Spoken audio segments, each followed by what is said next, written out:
동남아시아 사람들이 최근 한국에게 경제 협력을 요구하면서 일본에게 등을 돌리고 있습니다. 그리고 이 문제가 앞으로 얼마나 일본에게 뼈아픈 일이 될지 한번 알아보겠습니다.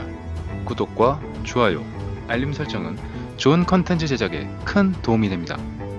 대한민국과 일본, 한국은 그동안 세계의 많은 국가와 관계를 맺고 무역을 통해 성장했습니다. 그중 빠르게 성장했던 중국과의 무역이 한국 경제 성장의 큰 축을 이룹니다. 이와 다르게 일본의 경제 성장의 큰 축은 과거 시절부터 자국의 자본을 깊숙이 침투시켰던 동남아시아 시장과 바로 한국이었습니다. 이런 상황에서 최근 한국 무역 수출의 큰 축이었던 중국에서 문제가 발생합니다. 최근 미중 무역 분쟁의 여파와 중국의 독단적인 행보가 바로 원인이었습니다. 이로 인해 중국의 국제적 지위 및 타국과의 관계 불안정으로 인한 파트너십이 힘을 잃어가고 있고, 한국뿐만 아니라 세계의 글로벌 기업들도 중국에서 발을 빼는 상황이 벌어지고 있습니다.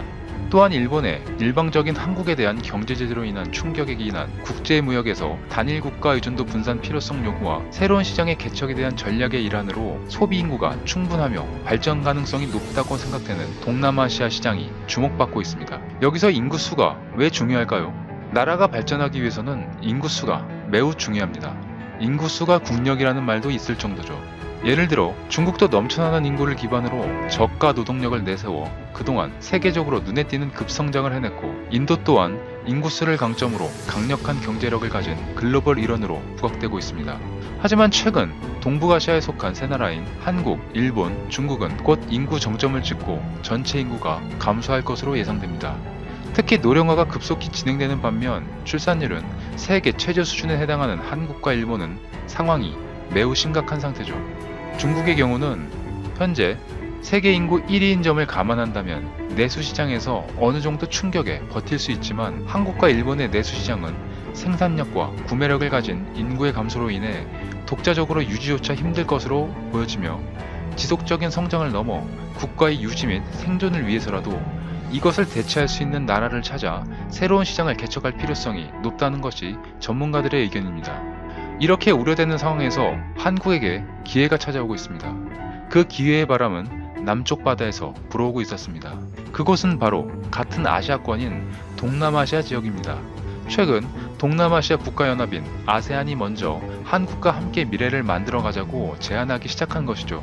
한국의 체계적이고 계획적인 급속한 경제성장이 그들에게 자극을 주었으며, 다양한 산업 분야에서 그동안 쌓아둔 전문성 있는 노하우, 그리고 그들에게 현재 가장 필요한 것들 중 하나인 정보통신 분야에서도 세계적인 선두주자라는 이유입니다. 특히 세계 최초의 5G 타이틀과 이에 대한 기술력이 더욱 그들의 흥미를 끌게 됩니다. 한국의 5G 수준에 대해서 알아보면 올해 말까지 가입자가 500만 명을 넘어설 것으로 예상되며, 규모 측면에서도 세계 최고 수준을 유지 중인 상태입니다. 이러한 한국의 5G 기술과 운영 노하우를 동남아시아 자국에 도입하기 위해 그들이 먼저 손을 내밀고 있습니다. 지난 10월 27일 과학기술정보통신부에 따르면 최기영 과학기술부 장관은 10월 24일부터 비엔티안에서 열린 제14차 한국 아세안 정보통신 장관 회의에 참석했습니다. 이번 정보통신 장관 회의에서는 아세안 회원국 장차관과 함께 2019년과 2020년에 있을 정보통신 협력 사업을 제안하고 승인하며 향후 협력 분야에 대한 논의를 하는 자리였습니다. 결과적으로 이번 회의를 통해 한국과 아세안이 디지털 혁신과 공동 번영의 동반자임을 재확인했습니다. 또한 5G, 인공지능 AI, 데이터 등 정보통신 기술의 발전에 따른 혜택을 함께 누릴 수 있도록 협력적 관계를 강화하는 것에 대해 합의하고 승인을 마쳤다고 밝혔습니다. 이번 회의를 통해 앞으로 한국이 동남아시아로 진출할 수 있는 길이 공식적으로 열린 것이 가장 큰 성과였습니다. 이것에 대한 구체적인 예를 들어보겠습니다. 먼저 인도네시아와의 관계입니다. 현재 인도네시아의 GDP는 1조 달러가 넘을 정도로 경제 규모가 크며, 인구수 또한 동남아시아 총 인구수의 40%를 보유했고, 세계적으로는 네 번째로 인구가 많은 거대한 시장입니다. 더불어 인도네시아의 발전 속도는 상당히 빠른 편으로 평가되며 발전 가능성도 높게 진단됩니다. 지난 10월 1일 인도네시아 자카르타에서는 한국과 인도네시아의 무역투자 확대 전략 세미나가 있었습니다. 이날 인도네시아는 먼저 한국은 베트남에게만 집중하는 것 같다라고 말하며 자국과의 교류도 늘려줄 것을 요구했다고 합니다. 그동안 한국은 인도네시아보다 베트남과의 무역 규모가 훨씬 더 컸던 상황이었습니다. 최근 포괄적 경제 동반자 협정 세파 타결을 계기로 한국 기업의 인도네시아 진출 장벽이 사라짐으로써 두 국가 간의 교역이 급물살을 탈 것으로 전망이 됩니다. 다음은 필리핀과의 관계입니다. 필리핀은 현재 정보통신에 대한 기술적 수요와 요구가 매우 큰 나라입니다. 이에 부응해서 SK텔레콤은 필리핀에 한국의 5G 상용화 기술 전반을 전수하고 5G B2B 솔루션 수출 활로를 열게 되었습니다. 이는 통신그룹 나우코퍼레이션과 함께합니다. 나우코퍼레이션은 필리핀에서 전국 단위 유무선 통신 사업권을 가진 통신그룹입니다. 향후 이를 이용해 5G 기반의 초고색 인터넷과 IPTV 등의 서비스로 사업 확장을 계획하면서 앞으로 진행할 5G 산업의 전략적 파트너를 SK텔레콤으로 결정한 것입니다. 전체적인 로드맵 설정 및 인프라를 설계하고 구축하는 것, 기술 연수와 서비스 개발 등 SK텔레콤의 기술을 필리핀에서 전격 수입하기로 한 것이죠. 계속되는 희소식은 한국과 동남아시아가 교류를 늘릴 부분은 단지 5G 산업뿐만이 아니란 겁니다. 동남아시아 각국의 스마트 시티 건설에도 한국이 깊이 관여하여 각종 금융사업에서 한국 기업이 현지에 진출하는 것의 발판이 마련되었습니다. 동남아시아 현지의 인프라와 부동산을 개발하는 데 한국의 자본이 투입될 예정이라는 것이죠.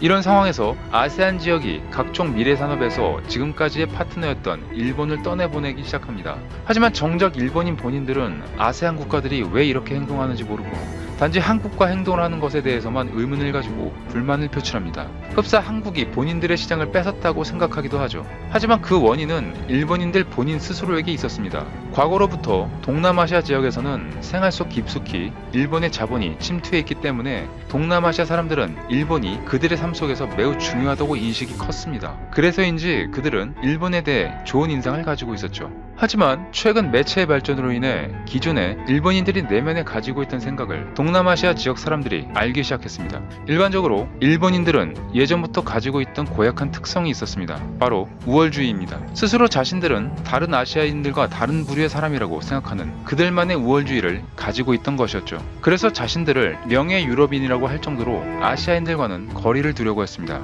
또한 한 번이라도 자신들이 지배했거나 전쟁에서 승리했던 나라들은 은근히 자신들의 밑이라고 생각하는 습성이 있습니다. 이런 생각들은 그동안 한결같이 동남아시아인들을 무시하고 차별하는 결과로 이어져 왔지만 최근까지는 많이 알려져 있지 않았죠. 하지만 이제 빠른 정보의 확산으로 그 사실을 점점 알게 된 동남아시아 사람들은 일본으로부터 거리를 두려고 하기 시작하게 됩니다. 자신들이 주었던 사랑에 대한 배신감을 느끼고 떠나기 시작한 것이죠. 이런 상황에서 같은 아시아 국가이면서도 뛰어난 인적 자원과 첨단 기술력을 보유하고 있으면서도 일본과 다르게 자신들에게 편견을 가지지 않는 대한민국이 대단해 보이기 시작합니다. 그리고 먼저 손을 내밀게 된 것이죠. 그들이 바라본 한국은 일본과 다르게 다른 국가들을 무시하지 않고 함께 협력하고 살아갈 방법을 모색합니다. 한국 정부는 글로벌 소재 부품 강국인 프랑스, 미국, 이스라엘, 러시아와 기술 협력 세미나를 개최하고 소재, 부품, 협력을 강화하기로 나섰고 신남방 정책으로 동남아시아로 적극적으로 진출하고 있습니다. 또한 남미에서도 세계적인 관광지 페루, 마추픽추의 관문공항 건설 사업도 수주하는 등 글로벌 사회에서 다양한 국가들과 협력 관계를 쌓아가고 있습니다. 반면 일본은 인도네시아가 이슬람 국가인 것을 알면서도 본인들이 판매하는 식료품에 돼지기름을 사용하는 등 타국에 대한 기본적인 예의와 생각도 없이 행동하며 해당 국민들에게 신용을 잃어가고 있죠. 이는 일본인보다 못하다는 사람들에게는 수익만 올리면 된다고 생각하고 그마저도 이익이 되지 않는다고 판단되는 국가는 철저하게 무시해왔던 일본의 역사가 현재도 진행되고 있는 것 같습니다. 또한 2차 세계대전에서 일본 본인들에게 원폭을 가해 일본 자국민들이 고통받는 과거가 있음에도 불구하고 세계 1위 강국이기에 미국에게만 잘 보이면 된다고 생각하면서 한우물만 파는 일본의 사고방식이 참 신기하면서도 씁쓸합니다. 점점 더 인구가 줄어드는 상황에서 근본적으로 자국의 인구를 늘릴 수 없다면 다양한 국가들과의 협력과 공생이 중요해지는 현 시대에 본인들끼리 우월하다는 사상에 도취되어 타국에게 갑질하며 배척하는 일본이 있는 반면 한국은 세계 여러 나라들과 손을 잡기 위해 노력하며 그들에게 기술을 전수해주고 또한 더불어 잘 살기 위해 노력하고 있습니다. 앞으로 향후 20년 뒤 누가 웃고 누가 울고 있을지 여러분들의 상상에 맡기겠습니다. 이상 이슈트래커였습니다. 끝까지 시청해주셔서 정말 감사드립니다. 다음 영상에서 찾아뵙겠습니다. 감사합니다. 안녕하세요. 즐거운 라디오입니다. 오늘도 제 방송을 들어주셔서 진심으로 감사드립니다. 바쁘시겠지만 좋아요, 알람, 구독 한 번씩 꼭 부탁드립니다. 저에게 정말 큰 힘이 됩니다. 자, 오늘의 두 가지 주제, 중국 우한 방문 숨기면 즉시 사형, 일당백 아닌 일당 4천 역시 대륙 클래스 라는 주제와 일본이 현재 한국을 치기 위해 몰래 준비 중인 충격적인 상황이라는 주제로 여러분들과 한번 이야기를 나누어 보도록 하겠습니다. 현재 전 세계적으로 가장 큰 이슈가 되고 있는 코로나 바이러스, 정말 문제가 심각하죠. 어제 19번째 우리나라에서 확진자가 나왔고 새벽에는 심지어 자고 일어나서 속보를 보니 4명이 갑자기 추가되어 이제는 23명 확진자가 나왔습니다. 아마 오늘 내일 지나고 아마 좀 이번 주가 끝나갈 때쯤 해서는 아마 우리나라에서 확진자가 30명 이상 될 것 같다는 좋지 않은 직감이 드는데요. 이런 가운데 중국에서 이젠 우한과 관련해서 아주 강력한 대책을 내놓고 있습니다. 바로 법정 최고형인 사형을 걸고 강력하게 이 우한 폐렴 확산을 차단하겠다는 겁니다. 그 내용 저와 함께 좀 더 알아보시죠. 현재 중국 내 신종 코로나 바이러스 감염자가 2만 4천 명을 넘어선 가운데 중국 동북부 이 헤이룽장성 사법당국이 우한 방문 사실을 숨긴 사람은 최고 사형에 처한다고 밝혔습니다. 5일 미국 CNN에 따르면 최근 헤이룽장성 고급 인민법원은 이날 신종 코로나 관련 형사 범죄에 대한 긴급 통지를 통해 엄중 단속을 예고했는데요. 바이러스 진원지인 이 중국 후베이성 우한시 방문자가 우한 체류 경험을 속일 경우 법정 최고형인 사형까지 처벌받을 수 있다는 것입니다. 자, 이뿐만이 아닙니다. 또 정부의 방역 조치나 격리 요구를 거부하기만 하면 공공의 안전을 위협한 혐의로 강력하게 처벌하겠다고 밝혔는데요. 현재 우리나라에서도 이 코로나 바이러스와 관련해서 가짜 뉴스에 대해서는 엄포를 놓겠다고 밝힌 가운데 중국도 마찬가지인 상황입니다. 전염병 관련 허위 사실을 유포하거나 국가 분열을 선동하는 행위에 대해서는 최고 15년형을 선고하겠다고 엄포를 놓고 있는 상황이고요. 중국 경찰은 이 밖에도 검역을 거부하거나 우한 방문 사실을 은폐했다는 이유로 점점 더 많은 사람을 구금하고 있는데요. 실제로 현재 북서부 칭하이에서는 바이러스에 감염된 한 남성이 우한 방문 사실을 의도적으로 은폐한 혐의를 받고 구금되어 있습니다. 이유는 앞서 말한 것과 똑같은 이유고요. 경찰 발표에 따르면 이 남성이 여행 일정과 복귀 날짜를 당국에 조작해 보고했다며 발열과 기침 증상을 감춘 채 이웃들과 적극적으로 연락을 취했다고 밝혔는데요. 심지어 그의 아들도 우한 방문 사실을 숨긴 채 여러 차례 외출했다고 경찰 측은 덧붙였는데 사실상 이것보다 좀 더 더욱 강력한 조치가 필요하지 않을까 필요해 보이네요. 자, 그 이유는 이런 모습을 보이는 곳이 현재 한두 곳이 아니에요. 지난 일주일 동안 장시성, 원난성, 광시성, 장수성에서도 비슷한 사례가 잇따르고 있죠. 역시 중국 아니랄까봐 정말 원난성에서는 30대 여성 확진자가 격리 상태에서 병원 직원들을 폭행하고 탈출했다가 경찰에 붙잡힌 사례도 있고, 지린성에서는 우한에 다녀온 50대 남성 감염자가 격리를 거부하고 다른 사람과 식사까지 했다가 5명을 전염시킨 사례도 나왔습니다. 자, 중국인들의 클래스는 이제 한 자릿수 확산을 넘겨서 이제 수천 명을 자가격리시킨 사례도 나오고 있는데요. 신종 코로나 바이러스 감염증 이 발생지인 후베이성 우한 방문 사실을 숨기고 수차례 대규모 연회에 참석한 남성 때문에 중국이 현재 발칵 뒤집혔습니다. 이 확진자가 정말 대단한 게 클래스가 대단합니다. 참석한 연회와 피로연 등에 함께 있었던 4,000명 이상이 자가격리에 처해졌어요. 실제 언론 매체 내용에 따르면 5일 중국 푸젠성 진장에 사는 장모 씨가 우한에 있다가 춘제, 이 중국의 설이죠. 이 춘제를 맞아 고향인 진장에 돌아왔음에도 필리핀에서 왔다고 거짓말을 했고, 우한에 있다가 온 건데 필리핀에서 왔다고 거짓말을 한 거고, 고향에 머물면서 춘제 연휴 동안 이 3,000명이 넘게 참석한 이 대규모 연회와 결혼 피로연 등에 참석해버린 것이죠. 자, 이 남자는 지난 2일 실제 신종 코로나 확진 판정을 받았으면서 이후 이 장 씨와 관계에 있는 7명 또한 확진 판정이 되었고, 이렇게 되다 보니까 4천여 명이 자연스럽게 자가격리에 들어가 버리게 된 것입니다. 이런 상황이다 보니 중국 전역에서는 신종 코로나 바이러스 이 감염증이 급속히 확산하는 가운데 시진핑 국가주석에게 그 책임을 묻는 비판의 목소리가 잇따르고 있는데요. 6일 홍콩 사우스 차이나 모닝포스트에 따르면 이 중국 최고의 명문대학인 칭화대학 법학 교수인 이 쉬장룬이 최근 여러 해외 웹사이트에 게재된 글을 통해 신종 코로나 초기 대응이 실패한 것이 중국에서 시민사회와 언론의 자유가 말살되었기 때문이라고 대놓고 지적한 것입니다. 곧 끌려가실 것 같은데 좀 슬프네요. 맞습니다. 일전에도 제가 말씀드린 적이 있지만 독재 하에서 중국의 정치 시스템은 이미 무너졌고 그 건설에 30년 이상 걸린 관료들의 통치 시스템은 이미 가라앉고 있죠. 중국 정부는 관료들의 어떤 능력보다는 충성심을 당연하게 중시하고 있고 당연히 이렇게 되면 성과를 낼 의지가 없고 앞과 뒤에서 싸바싸바만 잘하는 관료들만 살아남겠죠.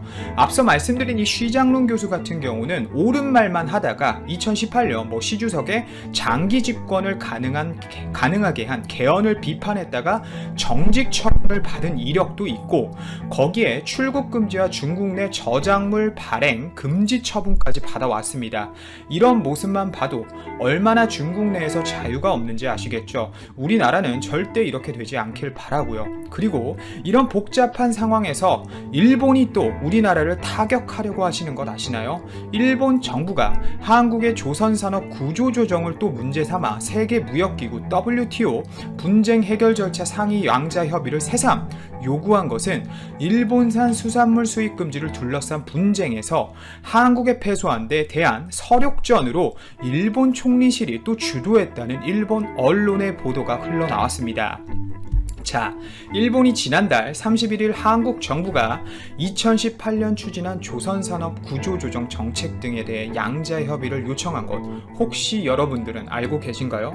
아마 최근 전염병과 관련한 이슈가 너무 커지다 보니 대부분 인지를 못하고 계실 것 같은데요. 우선 양자 협의는 WTO 분쟁 해결 절차의 첫 단계로 일본 측의 협의 요청으로 결국 따져보자면 공식 제소가 이뤄진 셈입니다. 일본 정부의 이번 협의 요청은 일본 언론에서조차 이례적이라고 지적을 하고 있는데요. 일본 측이 이미 한 차례 협의 요청을 했다가 오랫동안 미뤄둔 사안이라 사실상 중단한 것으로 여겨졌기 때문인데요. 결국 일본 내에서도 현재 또 일본이 한국에게 시비를 털 준비를 하고 있다는 여론이 강한 것이죠.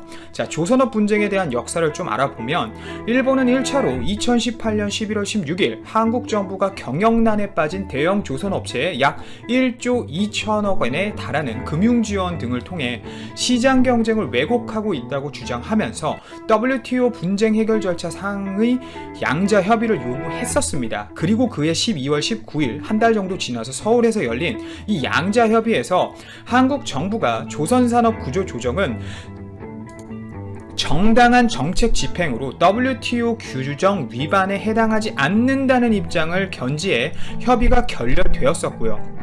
WTO 규정상 양자협의에서 이견을 좁히지 못했을 경우 방금 전과 같은 이 12월 19일 이 양자협의에서 의견을 좁히지 못했을 경우 당사국은 협의 요청 후 60일이 지난 시점부터 재판의 1심에 해당하는 이 패널 구성을 요구할 수 있었는데 이를 적용해 보면 일본은 작년 1월 16일부터 패널 설치를 요구할 수 있는 상황이었지만 1년 넘게 아무런 조치를 하지 않았던 것이죠. 그런 상황에서 일본이 원전 사고가 난 후쿠시마 등 주변 8개 연의 수산물 수입 금지를 둘러싼 분쟁과 관련해 WTO 최종 시민 상소기구에서 한국에 역전패한 것이 한국 조선산업 구조조정을 다시 문제 삼는 쪽으로 가는 전환점이 되어버린 것입니다. 이건 한국의 당연한 승리였는데요. 일본 외무성은 제대로 신 김칫국을 마시고 있던 것이죠. 아니 이걸 어떻게 이길 생각을 하지? 거의 이길 것으로 믿었던 후쿠시마 수산물 관련 분쟁에서 한국에 진 다음에 조선에선 100% 이겨야 한다는 압력이 강해졌다고 요미우리 신문이 대놓고 밝혀버린 것입니다. 자, 총리실의 이런 주문에 따라 조선업계를 관장하는 국토교통선이 곧바로 범부처 차원의 전문팀을 현재 가동한 상태이고 WTO 분쟁을 다룬 적이 없는 국토교통 대통령성은 이 과정에서 외무성, 경산성 등 유관부처의 협력을 얻고 있고 국제무역 문제에 정통한 변호사 등 전문가의 도움도 받아 과거 판단이나 후쿠시마 수산물 관련 분쟁에서 패소와 원인 등을 집중적으로 분석하고 있는 상황이라고 하는데요. 일본 정부가 최근 반도체 핵심 소재로 한국을 타격했지만 별 소득도 없고 본인들만 손해를 본 상태이기 때문에 이 방사능에 오염된 일본 정부가 한국과의 조선 분쟁에서 총력전에 나설 것 같습니다. 아무리 우리가 승리할 것이라고 예상을 해도 일본을 철저히 논리적으로 깨부술 전술을 사전에 꼭 준비해 두어야겠습니다. 오늘도 제 방송을 들어주셔서 진심으로 감사드리고 이만 방송을 마치도록 하겠습니다. 감사합니다.